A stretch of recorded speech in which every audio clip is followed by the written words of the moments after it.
Good morning and welcome back to the channel. Today mag-review tayo ng Cordless Rivet gun.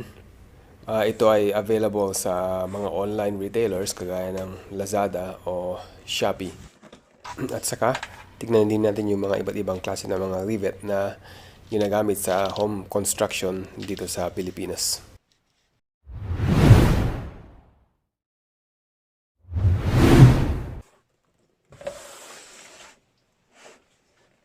Tinitinda itong tool na ito na hindi kasama yung battery sa charger. So, you have to buy your own battery and charger.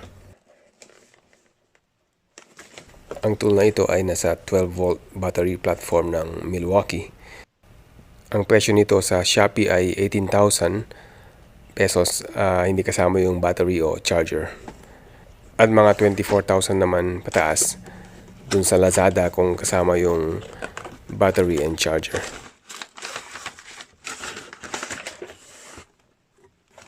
Okay, so tignan natin yung nasa loob nito. So we got our rivet gun, yung mandrel holder, instruction manual,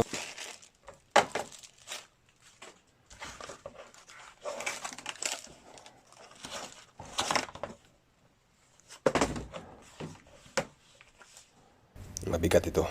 This is about 4.15 pounds o 1.8 kilo.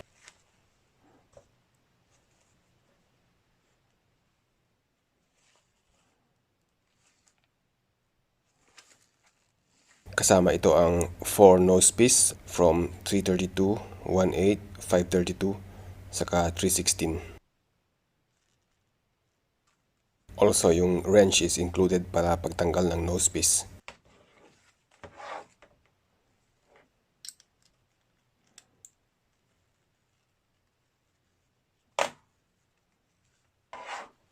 Sometimes kung kailangan mo magpalit ng nose piece, kailangan mong i-unscrew itong nose housing niya para mailagay mo yung bagong nose piece kasi may spring na palaging nakatulak dyan sa may nose piece niya. And then ito yung mandrel collector. I-insert lang tapos i-twist para mailak. So ma-accommodate nito ng yung XC battery o yung compact battery.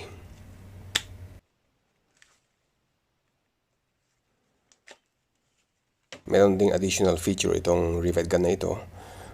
Kung ilagay mo yung rivet sa nose piece, hino-hold niya at hindi yan mahuhulog maski naka-upside down. But at the same time, makikita nyo mamaya sa video na yan din ang drawback ng feature na yan. Okay, ngayon tignan natin kung gaano kabilis.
So ito yung problema ng feature niya na rivet retainer.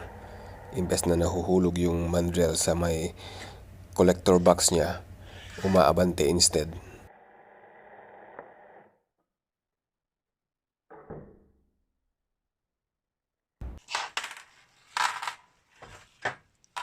Ito yung tatlong most common na materials na mga rivets.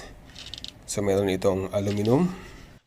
Ang mga common sizes nito ay 1/8, 5/32 at saka 3/16. Ngayon meron din itong steel. Same thing, 1/8, 5/32 saka 3/16.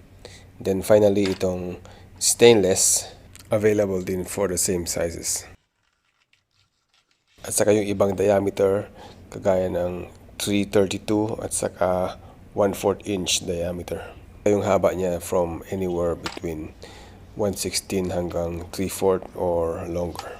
Ngayon tingnan naman natin itong iba't ibang klase ng body ng rivets. Itong isa na ito, nakikita mo may linya dun sa may body niya. Yan yung tinatawag na multi-grip rivets. Itong karamihan nito, ito yung regular na open-end blind rivet. Itong isa na ito, itong nasa gitna, yan yung tinatawag na closed-end rivet. Ginagamit din sa mga waterproof saka mga airtight na application.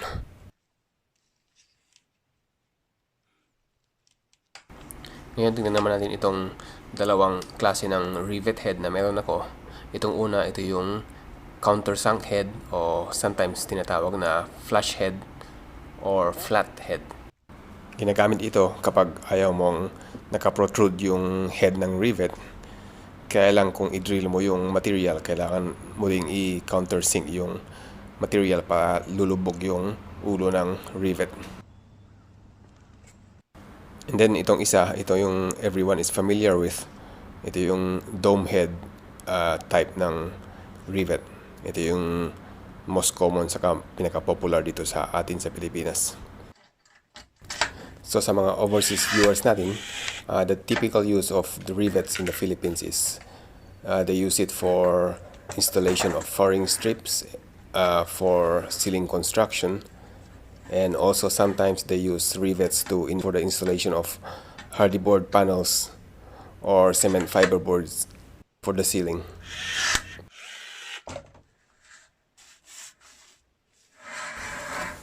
Ngayon ipakita ko yung diferensya ng paglagay ng dome head versus yung countersunk head dun sa may hardy flex.